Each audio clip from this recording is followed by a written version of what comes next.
is indeed a privilege to be here today at the Startup Workshop for the Sustainable Agricultural Development Program.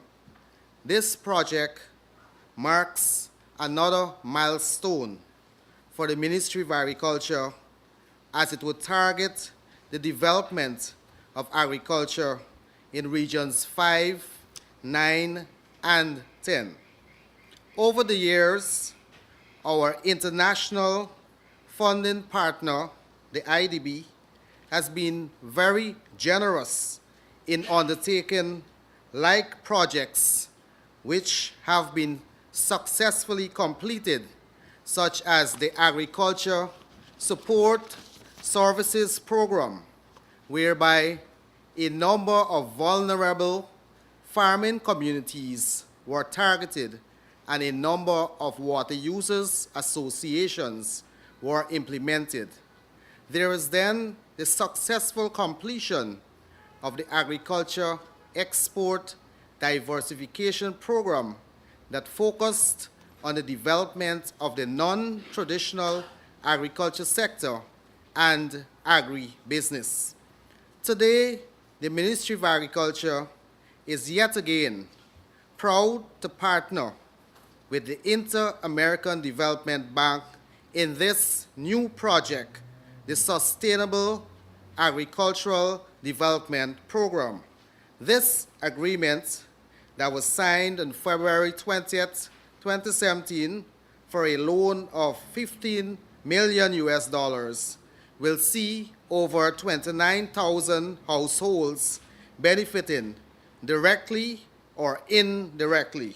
This project is in keeping with government's commitment in creating a good life for all and a green economy.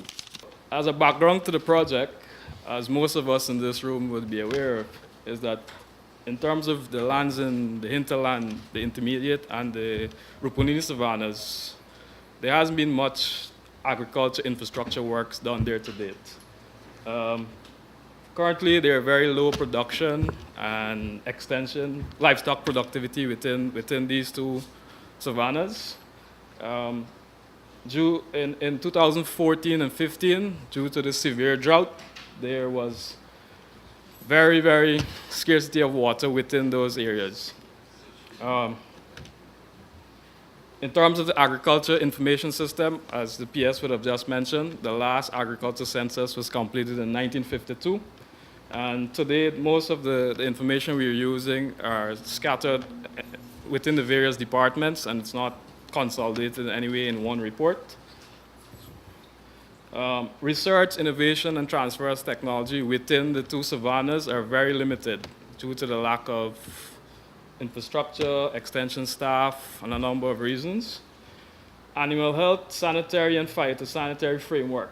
Currently, Guyana has 10 registered abattoirs, all of which are in very poor condition and do not comply with the current standards. Overall, the opportunities for exporting meat out of Guyana is very limited due to the fact that these facilities aren't up to standards. Some of the current standards, as you can see highlighted here, for example, the public health ordinance dated back since 1915, and it's very outdated. The standards for the abattoir is mirrored off the Indian standards, which is dating back still to 1978. And a comprehensive cost is not available for the standards to be upgraded to date.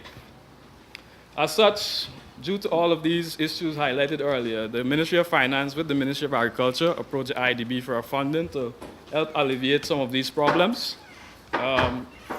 That's how the Sustainable Agriculture Development Program came about. It's a loan from the Inter-American Development Bank to the tune of $15 million. It has 5 components, basically. Component 1 is generating information for evidence-based policy and natural resource management.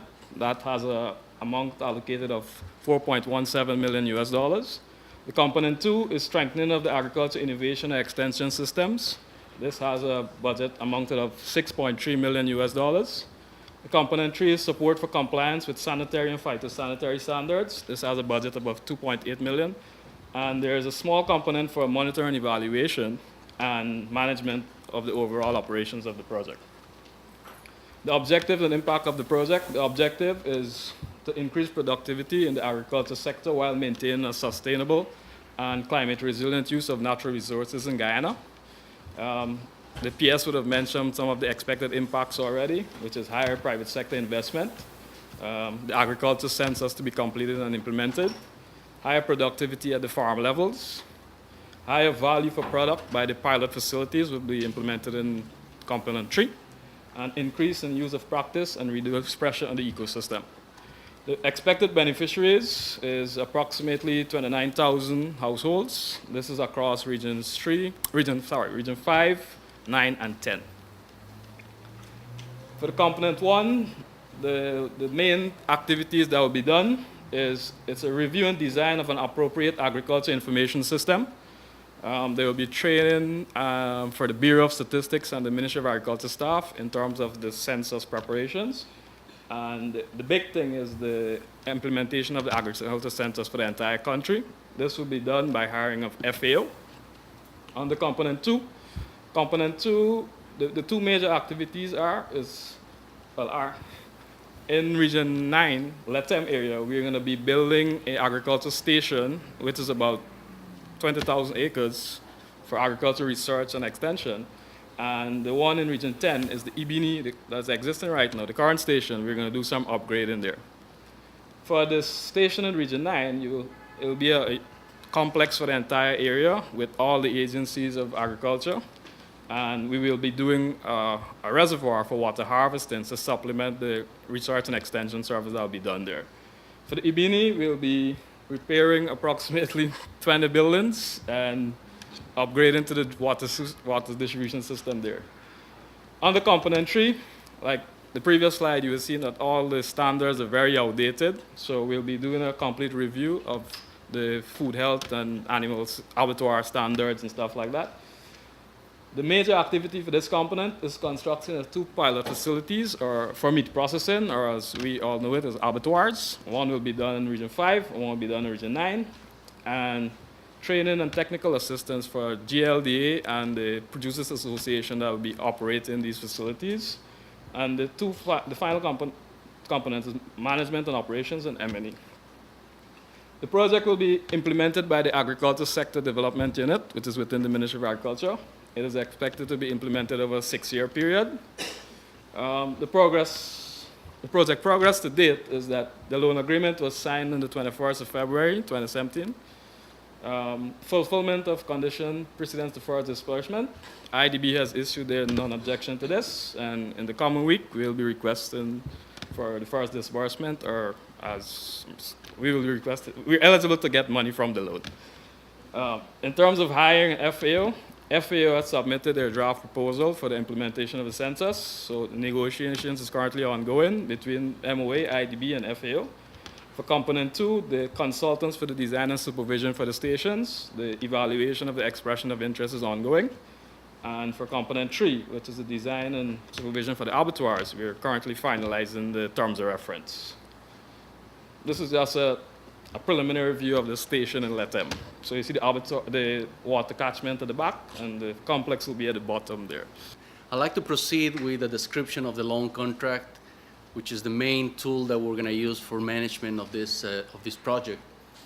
We're going to see these 4 sections. I'm going to go through very fast because we're going to have 2 days to review in detail each one of them. But I just wanted to show you a big picture of what's behind all this technical and preparatory work. I remember last year around March, the government requested the support from the bank to prepare this loan. And it's a year and we're starting. So I feel that we're moving very fast actually in terms of how the bank proceeds actually. So if we go to the first, the legal agreement was signed in February, and last week we achieved the total eligibility. That means that from signing to eligibility it was about a month.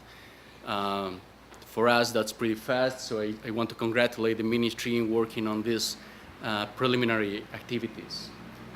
We have, as Alvin said, 5.5 years, almost 6 years to implement this project. So now I feel that the clock is ticking and we need to start implementing the activities. The loan contract has 3 sections, and all these sections are part of the loan. The first section is the special conditions, the general conditions, which are general, so it's standard for all our programs, and we have the annex, which describes the technical details of the program. The special conditions, the main part, of course, if you go through the contract, you'll see lots of sections for, the interest rates, how the loan is going to disburse and stuff. But for the project itself, the main section is the conditions prior, because all the time we have to be reviewing these conditions to be sure that we're in line with the contract.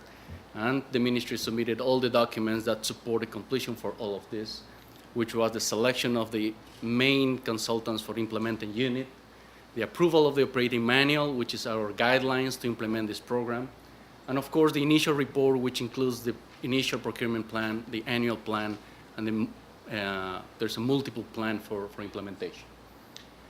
We also have a section that describes the environment and social safeguards that relates to the bank, and we also have to take care of them all the time. And we have special conditions for the implementation that are related to each component, which are related basically to agreements that the Ministry of Agriculture has to sign with other agencies within the government. That's with the Bureau of Statistics, with the Environment Protection Agency, and other partners in this program. There is also a section in the special conditions that explains the reporting. There is a standard reporting, semi-annual reports, but I wanted to stress this section related to evaluation. We have, during the design of the program, we paid a lot of attention to the impact evaluation of this program, because we're very concerned and we want to show that this program had impacts in the households and how this program contributed to development in Guyana. And there are 2 moments in the implementation of this loan that are very important: the midterm evaluation and the final evaluation, that are tied either to time or to disbursements. So we got to be sure that we're moving in, we're implementing the program according to the plan. So we reach those milestones. In the general conditions, it's a longer part of the contract that describes other sections, like how the government will submit requests to the bank, or what are conditions related to the implementing of which is the agency in the government that is responsible for what. But there are also sections related to the conditions prior that are more general, and that also the ministry has submitted all the documents to the bank.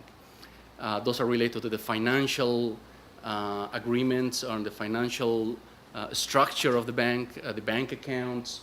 The government designated who's going to send in the documentation to the bank, who's responsible for what.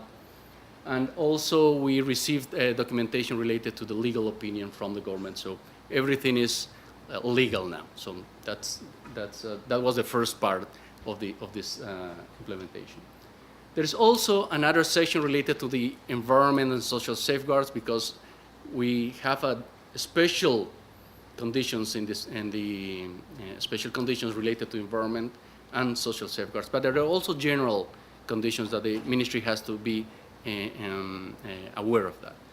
So we're going to have in these 2 days a section that we're going to discuss all these preliminary agreements that we had with the government related to environment and social safeguards, and how we're planning to comply with the Guyana legislation and also with the bank's policies. There are also sections that explain how this loan could be terminated, and I just wanted to stress that there are some provisions in terms of the implementation. So we have some deadlines, we have some, how can I say, some stringent conditions in the loan contract that say that we need to move in terms of time, but in terms of disbursements, and also in terms of how the project is implemented. And the annex is basically a summary of what Alvin described. It's just 3 pages that describe how the project is technically designed. Description of the components, a description of the objective. An important part here is the financing, because it describes how the components are distributed and how the whole amount of the program is distributed. So that's part of the contract. So that's not easy. It's not easy. It's difficult to change. And also the institutional coordination, because the program is implemented by the ministry, but the ministry needs to coordinate with other agencies as well, at the national level and also at the regional level. So that's included in the annex, and of course that will help us to implement the project locally. Indeed, our last project closed somewhere in 2013, 2014, and we had had a long history in supporting the government of Guyana in the agricultural sector. So it's a pleasure after a 3-year gap to be back here to support Guyana in a very important sector. It's always a pleasure, as one of the speakers said, to see an idea, first conversation that translates usually in a letter of request, and then translates in the first mission, and then a project where everybody works very hard to a board approval, to a signature to be here. It's a year, maybe 13 months, and it's a pleasure to see how ideas can advance with everybody working together. From February 2016 to March 2017. It's not bad when we're told we're slow. It's not bad. And we're very happy to be able to contribute, as usual, in our role as a development institution, a development bank, to the development of Guyana in the funding, in the IDB funding of the government of Guyana and a Guyanese initiative. Every project has a beginning and an end. All of you have worked, you know, and it's also, the beginning is always fresh. We start afresh. I'm always brought, like many of you, problems on a daily basis. And the starting of a project is not, it's maybe the start of a few problems down the line, but it's the start of something fresh. And it's the start of a process where you will be working together to common goals. So this first exercise is an important one. It is an important one that'll help you guide you these next 3 days. It'll help you guide you in how you want to manage the next 5 years and how you want to take decisions. So of course, you'll get the usual, and most of you know them because you've been working with us. I'm seeing Mr. Flax there. Some of you have worked with us, and you know our policies, you know our rules. They're different a bit than those of other organizations, but the spirit of policies and how you are guided, I think that's how you have to look at them. All institutions, all governments have policies, and that's what helps ensure transparency. So it's important for you to be aware of them.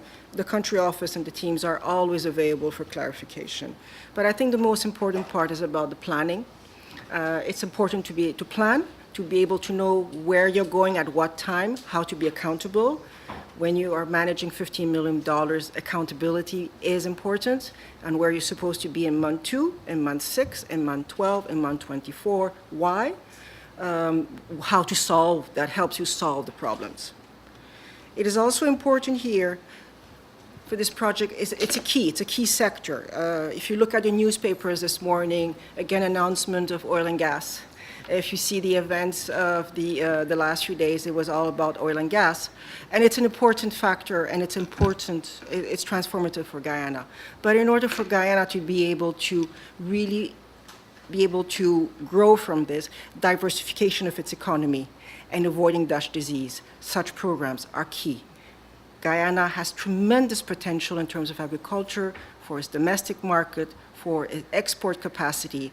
And I think this program is going to be key in working with you in ensuring that you'll be able to use all your resources and grow at your maximum in the next few years.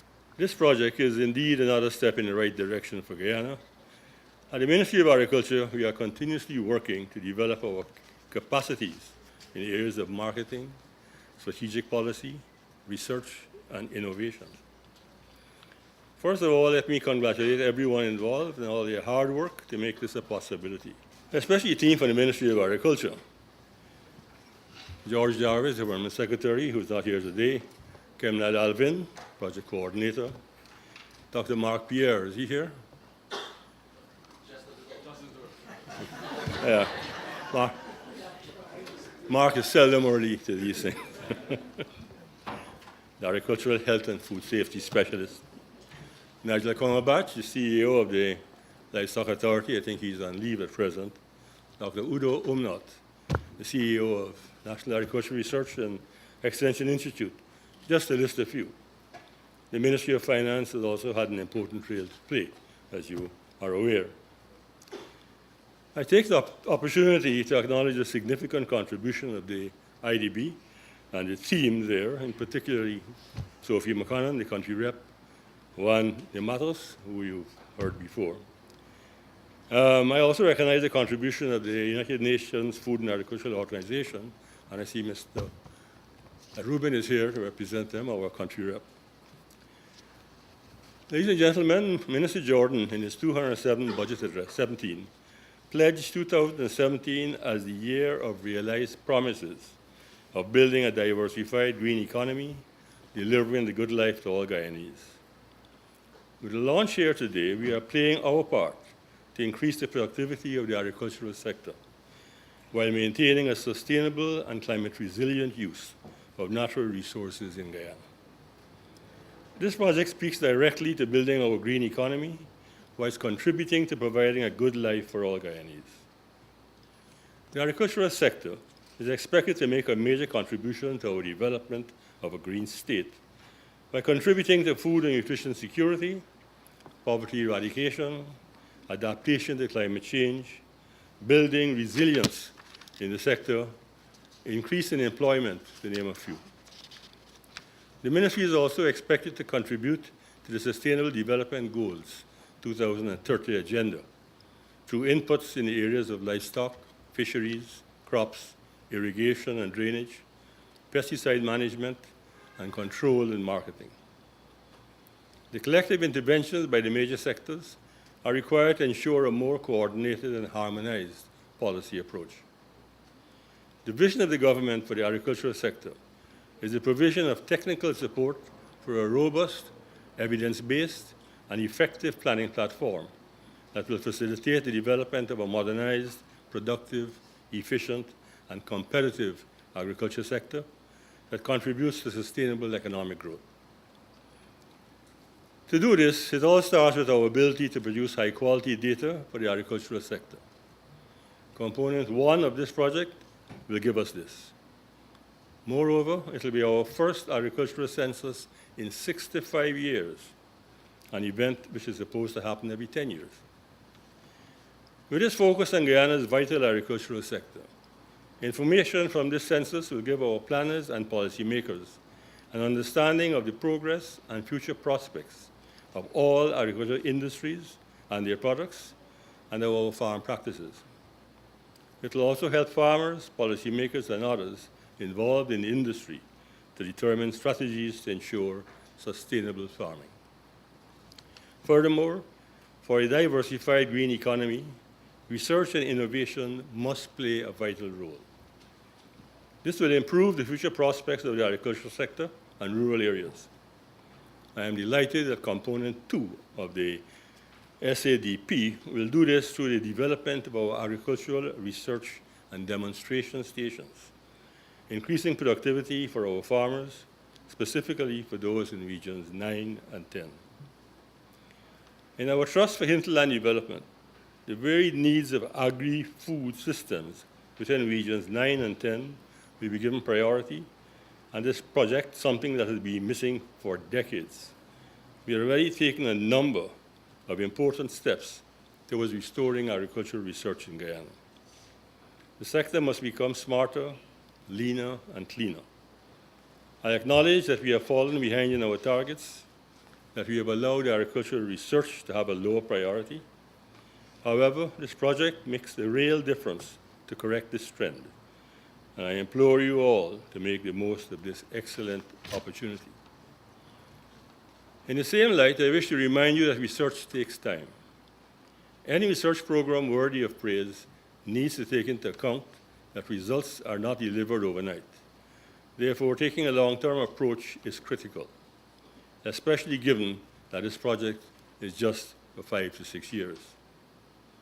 We must give it time to develop, whether on the farm or in the laboratory. This project has taken a very smart approach, strengthening the various steps in the research and innovation and extension process. Programs have been prepared in collaboration with NARI and the Livestock Authority, and will include collaboration with international research institutions. The final component of the Sustainable Agricultural Development Program increases sanitary and phytosanitary standards and access to meat processing facilities.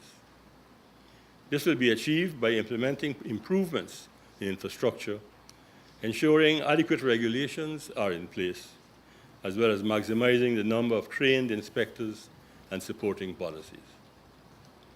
By ensuring compliance with SPS standards, the overall quality of meat processed in the abattoirs will be enhanced. The longer-term position of our food safety systems can then be recognized by international trading partners and open the opportunity for export of meat products.